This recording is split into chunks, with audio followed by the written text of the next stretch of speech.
It's something I've deeply regretted and feel awful that I did that." Those were the words of Wyndham Clark, a major champion describing the lowest moment of his career.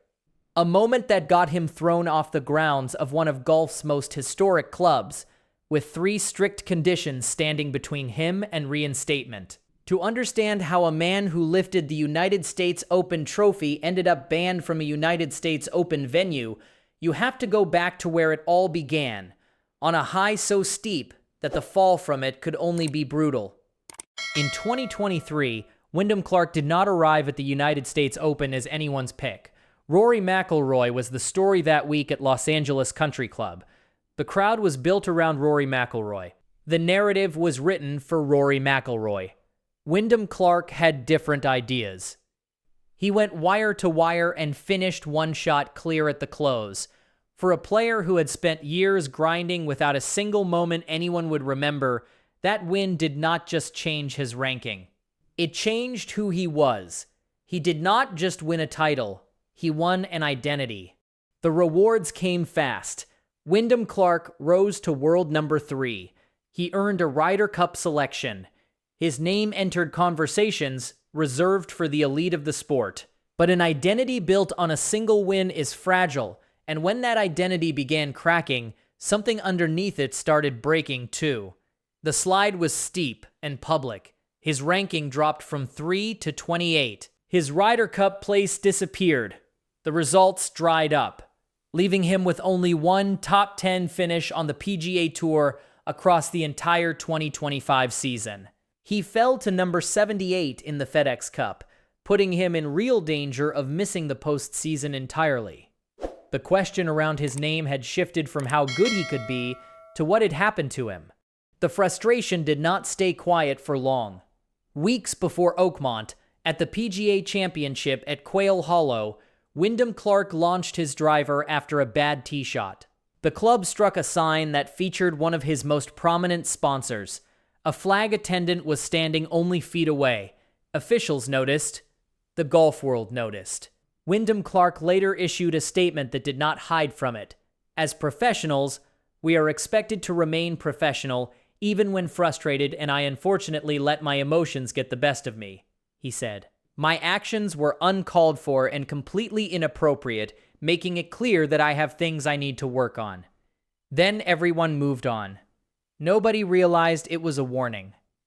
Oakmont Country Club does not just host the United States Open. It is the United States Open, more times than almost anywhere else on the planet.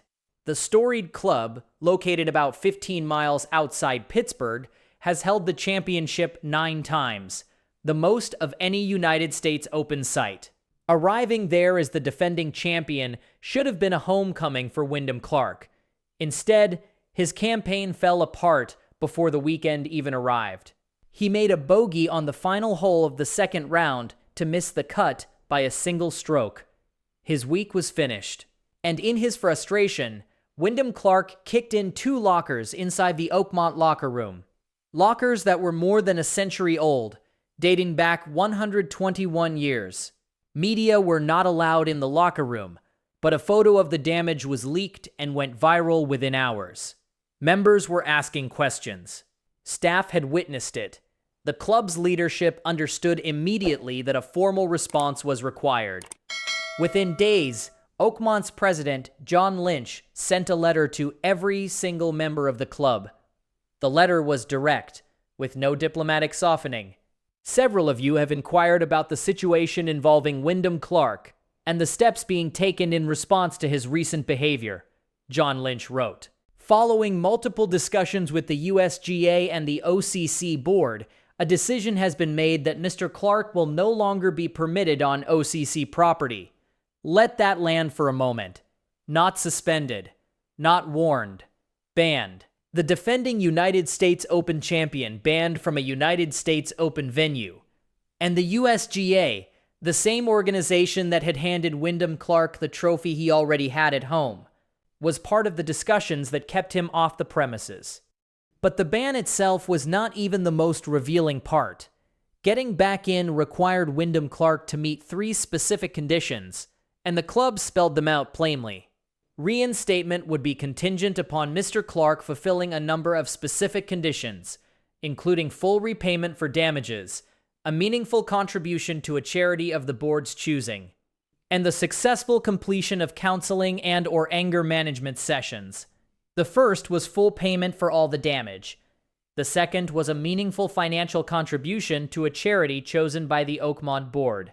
The third, and perhaps the most telling detail of what officials genuinely believed about this situation, was the completion of counseling and anger management.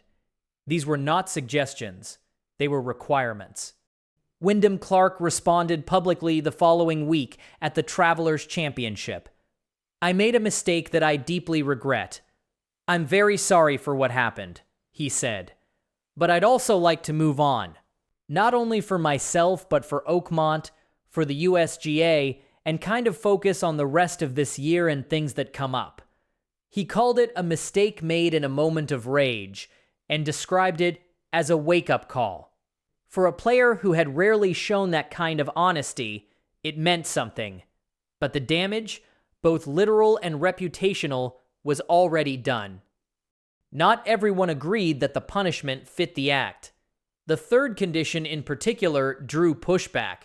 One observer, Robert Harding, argued that while the ban was understandable, requiring counseling and anger management as a condition of reinstatement went too far. His view was that it was excessive for any club to assume a player had a problem he needed to fix before they would let him back in. That dissent added another layer to a story that was already dividing the golf world. Then it stopped being a club dispute and became something the entire golf world could not look away from. A senior USGA official, after learning the full details of what Wyndham Clark had done inside one of the sport's most historic clubhouses, said something that officials almost never say out loud. "I'd ban him from next year's Open. It was not a formal ruling and not an official position. But it was a statement made by someone with direct influence over who gets to compete at the United States Open." The weight of those words hit immediately, because if that sentiment gained any traction inside the USGA, Wyndham Clark, the reigning champion, could have been excluded from the very tournament he had won.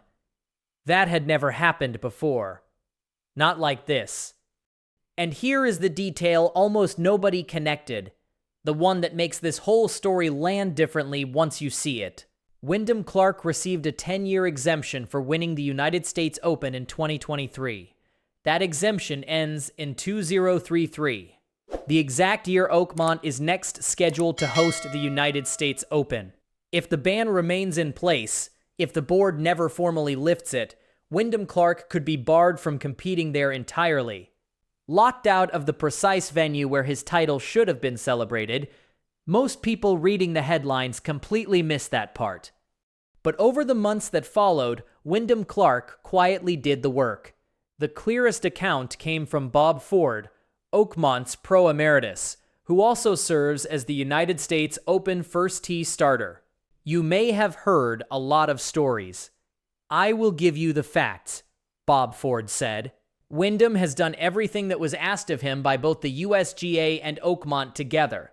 The lockers are fixed, and he did pay for them. The charity beneficiary, he confirmed, would be the caddies." Wyndham Clark had also participated in anger management classes, which were completed online. One condition, however, still hung over him. He was told that if he had another public incident of anger like that, he wouldn't be able to compete at Shinnecock, Bob Ford said. There was even a strange footnote to the saga. At Oakmont's member guest event, the Spring Ringer, the club handed out trophies made using some of the leftover mesh that had been used to repair the locker Wyndham Clark destroyed. "They are adorable mini copies of our lockers. Everyone wanted to buy one, but sadly it had nothing to do with Wyndham," Bob Ford said. Members joked that they should bash one of the trophies in and send it to Wyndham Clark. Heading into the next championship, Wyndham Clark struck a different tone. "I'm hoping I can win back the fans that I had, or some new fans, because it was a terrible incident," he said. What nobody predicted was what Wyndham Clark would do when the 2026 United States Open arrived at Shinnecock Hills. He showed up. And he did not just show up, He led from round 1, wire to wire again, carrying a 6-stroke advantage into Sunday. With most of golf's biggest villains having left for LIV Golf, fans had made Wyndham Clark the tour's new heel, and he acknowledged that the hostility was self-inflicted. The Sunday gauntlet was severe. Wyndham Clark was paired with world number 1 Scottie Scheffler, who on his 30th birthday and on Father's Day was chasing the career Grand Slam. The crowd wanted Scottie Scheffler. Fans cheered Wyndham Clark's mistakes. One yelled, "Don't choke, Wyndham," before a tee shot, and was ejected. Another shouted, "Get in the bunker," a phrase Wyndham Clark said he heard about 50 times. When his ball found trouble, fans sprinted over to swarm it. Multiple spectators were removed from the course by officials. The mental coach Julie Elian, who has worked in the game for 25 years, had to leave after the 8th hole for a break of her own. On Golf Channel, analyst Brandel Chambly put it bluntly, "I've never seen an American player on American soil get so jeered," he said. There was also controversy on the 17th hole, where Wyndham Clark's ball came to rest at the base of a television camera stand, a temporary structure that entitled him to free relief and a clean lie. The ruling drew criticism aimed at both Wyndham Clark and the USGA, and reignited a debate about whether the rule itself needs to change. The front 9 nearly undid him. Wyndham Clark made bogeys on 3 of his first 7 holes, and his 6-stroke lead shrank to 1. But he never surrendered it. The signature moment came at the par 5 16th, where he holed a 25-foot birdie putt, and with no one cheering, he cheered for himself. "That was probably the loudest I've yelled for myself in golf," he said. He two-putted from 52 feet on the 18th for par, shot a 3 over 73, and won by 1 stroke over Sam Burns. It was his 2nd United States Open title. The records told their own story. Wyndham Clark became only the 9th player in United States Open history to win wire to wire, joining names like Tiger Woods, Rory McIlroy, Ben Hogan, and Walter Hagen. He also became the 24th multiple champion in the event's history. "They definitely didn't want me to win," he said afterward. It's pretty rare in an Open Championship or a major to have fans kind of boo against your shots or cheer for bad shots. The emotional center of the day was his father, Randall, a former professional tennis player who took a red-eye flight from Denver to surprise his son. It was the first time he had ever been present in person for one of Wyndham Clark's wins, and it came on Father's Day. The win carried added weight, given the story of Wyndham Clark's mother, Lise, the former Miss New Mexico, who died of breast cancer 13 years earlier. Even Scottie Scheffler offered respect. Being in the arena is not for everybody, and I think it shows a lot about Wyndham, how he handled not only this golf course, but the crowd today as well, and is a well-deserving champion, he said. His caddy, Ted Scott, shared a long embrace with Wyndham Clark on the 18th green. He went out of his way to say, "Hey, that took a lot of grit. No one was really pulling for you, and to battle through and win that was impressive," Wyndham Clark recalled. So here is the question worth answering. Should the USGA have drawn a harder line and kept Wyndham Clark out of the United States Open entirely?